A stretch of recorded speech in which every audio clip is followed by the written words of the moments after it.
Bisa dijelaskan Pak, pasca wabahnya virus corona untuk pengamanan di lapas ini sendiri Pak, langkah-langkah yang dilakukan antisipasinya Pak. Oh ya, terima kasih kepada bapak-bapak yang ada di sini. Memang dengan adanya virus corona ini, memang dari khususnya lembaga pemasyarakatan Melambuh, yaitu sudah diadakan sosialisasi tentang wabah virus corona. Ya. Kalau untuk pengunjung sendiri Pak, bagaimana Pak? Ada pembatasan nggak?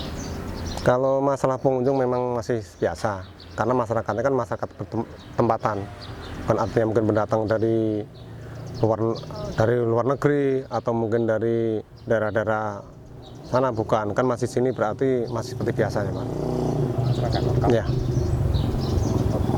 Ketika mereka melakukan pengujian, ada pemeriksaan khusus atau pemeriksaan kesehatannya atau hanya pemeriksaan barang-barangnya?